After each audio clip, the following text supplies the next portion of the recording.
Right. Okay, మీరు first question బాగా ఉంది, దాంతో అవసరం క్వశ్చన్. ఒక దీర్ఘచతురస్రం పొడవు 15 సెంటీమీటర్లు, వైశాల్యము 150 చదరపు సెంటీమీటర్లు. ఆ దీర్ఘచతురస్రం యొక్క పొడవు మాత్రమే పెంచడం వలన దాని వైశాల్యము 1/3 రెట్లు పెరిగింది. నూతన దీర్ఘచతురస్రపు చుట్టుకొలత ఎంత? Okay right. ఇప్పుడు చూడండి ఒకసారి, మనకి ఏమి ఇచ్చినాడు దీర్ఘచతురస్రంలో ఏమేమి ఇచ్చినాడు అంటే పొడవు మాత్రమే ఇచ్చినాడు కదా. ఈ దీర్ఘచతురస్రంలో పొడవు మాత్రమే ఇచ్చినాడు. పొడవు ఎంత? 15 సెంటీమీటర్లు. సీఎం అంటే సెంటీమీటర్లు వినాలి. పొడవు 15 సెంటీమీటర్లు. తర్వాత పొడవు అంటే ఎల్లే కదా, B=50 సెంటీమీటర్స్. B= ఇచ్చినాడా ఏమి? కానీ దీనికి లాజిక్ గా పొడవు ఎంత? 15 సెంటీమీటర్లు.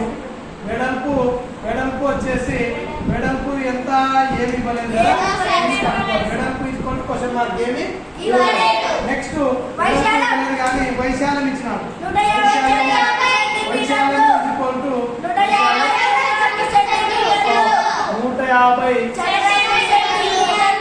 150 చదరపు సెంటీమీటర్. ఏమిటి వైశాల్యం?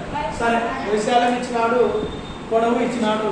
మనకి వైశాల్యము పొడవు తెలిస్తే వెడల్పుని తెలుసుకోవచ్చు. ఎట్లా అంటే మనకి వైశాల్యం సూత్రం ఏంద్రా? వైశాల్యము సూత్రం పొడవు ఇంటూ వెడల్పు. పొడవు ఇంటూ వెడల్పు. ఈ వైశాల్యం ఎంత ఇచ్చినాడు? ఆయననే లెక్కలే ఇచ్చినాడు. ఎంత ఇచ్చినాడు? 150 ఇచ్చినాడు. మనకి ఇప్పుడు పొడవు తెలుసు. పొడవు ఎంత? 15. వెడల్పు ఎంత తెలియదు కాబట్టి 150. Okay right. ఇప్పుడు చూడండి, దీని నుంచి వెడల్పు ఎట్లా కనుక్కోవాలంటే మనకి కేవలం వెడల్పు ఒక్కటే కావాలి కాబట్టి మనము ఈ 15ని ఇసుకోవడం అవతల కంపించాలి.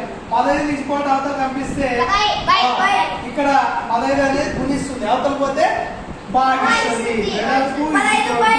వెడల్పు = 150/15. సో ఇక్కడ 15 1 ఈ 0 ఇక్కడికి పెట్టేస్తారు.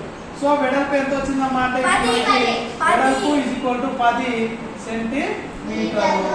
వెడల్పు = 10 సెంటీమీటర్లు వచ్చింది. ఇప్పుడు మనకు ఇది తెలిసింది. ఇంకా పాత ఇది మనకు లెక్కలో ఫస్ట్ ఇచ్చిన దీర్ఘచతురస్రం యొక్క కొలతలు. పొడవు 15, వెడల్పు కూడా తెలిసింది. ఎంత? వెడల్పు వచ్చేసి 10 అని తెలిసింది, 10 సెంటీమీటర్స్ అని తెలిసింది కదా. ఫస్ట్ దాన్ని తెలిసినాయి. అయితే నెక్స్ట్ లెక్క ఏముందంటే నెక్స్ట్ క్వశ్చన్ ఏముంది? దీర్ఘచతురస్రం యొక్క పొడవు మాత్రమే. నెక్స్ట్ రెండో దాంట్లో ఏం చేసినాడంటే పొడవు మాత్రమే. ఫస్ట్ ఎంత ఉందిరా? ఫస్ట్ 15 ఉంది, కానీ రెండోసారి ఏం చేయాలంట?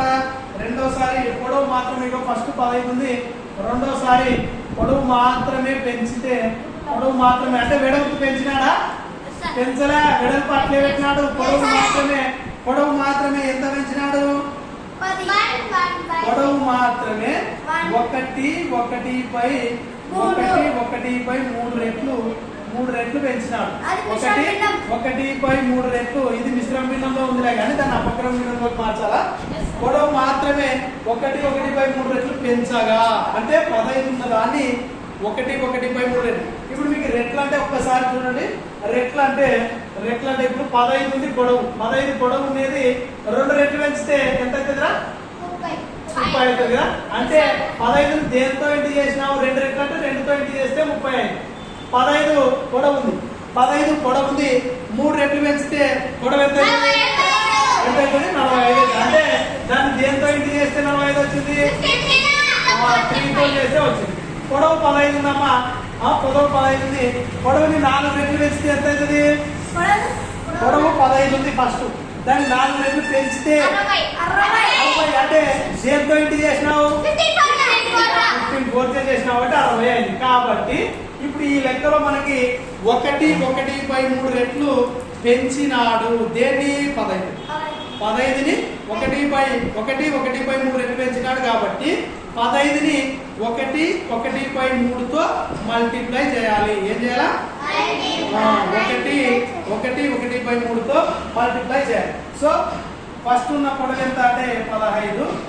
ఇప్పుడు పెంచినాడు కాబట్టి 1/3 రెట్లు పెంచినాడు కాబట్టి ఇప్పుడు పొడవు పెంచిన ఇదే కదా పెంచిన పొడవు ఈజ్ ఈక్వల్ టు 15 1/3. ఇక డైరెక్ట్ మీకు కొట్టేయడానికి రాత్రింది, ఎందుకంటే ఇది మిశ్రమ భిన్నంలో మిశ్రమ భిన్నాన్ని అపక్రమ భిన్నంలో 4/3.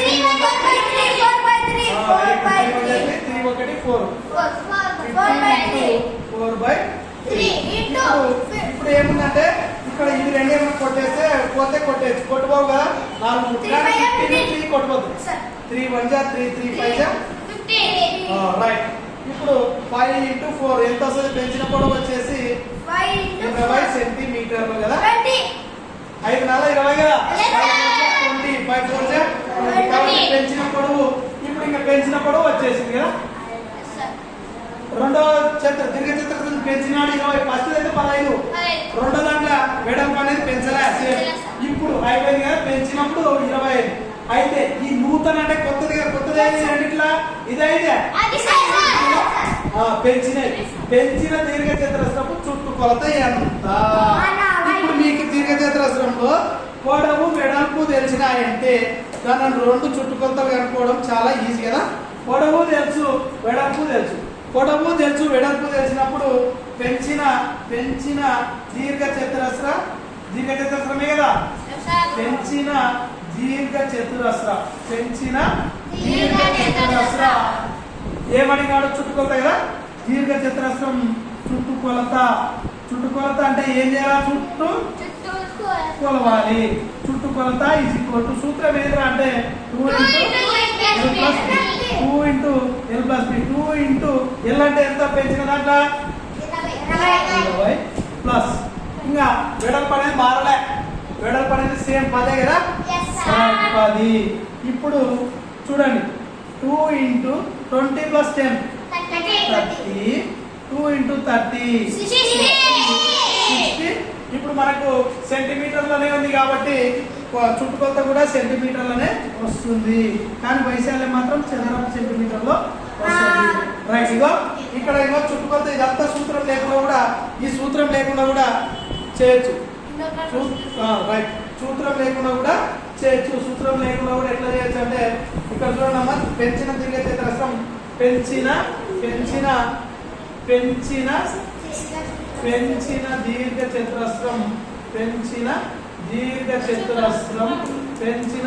చతురస్రం చుట్టుకొలత is equal to 2 × L + B. 2 అంటే 2 × L అంటే పెంచినది ఎంత? 20 కదా. 20 ప్లస్ వెడల్పు ఎంత? 10.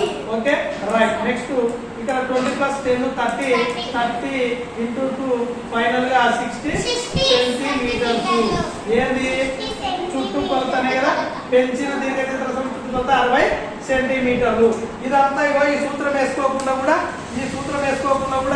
ఎట్లా చేయొచ్చు అంటే చుట్టుకొలత అంటే ఈ చుట్టుకొలత ఈ భుజము 20, ఈ భుజం 20 అయితే ఇది ఎంత అవుతుంది? 20 సెంటీమీటర్స్. సో ఇది 10 సెంటీమీటర్లు వెడల్పు. ఇది ఎంత అవుతుంది? 10. ఇప్పుడు చుట్టుకొలతకి సూత్రం లేకుండా ఎట్లా? ఇది ఒక 20, ఇది 10 ఎంత? 30. ఇది ఒక 20, 50 ఆ సూత్రం లేకుండా వచ్చానా? అంతే, సూత్రం లేకుండా కూడా వస్తుంది. కాబట్టి మీరు సూత్రం గుర్తుంటే ఆ సూత్రంలో వేసుకోండి. సూత్రం గుర్తు కాకపోయాను ఏదైనా కానీ చుట్టుకొలత అంటే అన్ని భుజాలను కలిపేసేయండి. అర్థమైందా? సూత్రం గుర్తుంటే సూత్రం వేసుకోండి. సూత్రం గుర్తు కాకపోతే మాత్రానికి 20 + 10 30 30 + 20 50 50 + 10 60 అట్లా రాసుకోవాలి. ఇప్పుడు రాసుకోండి నిదానంగా నీట్గా.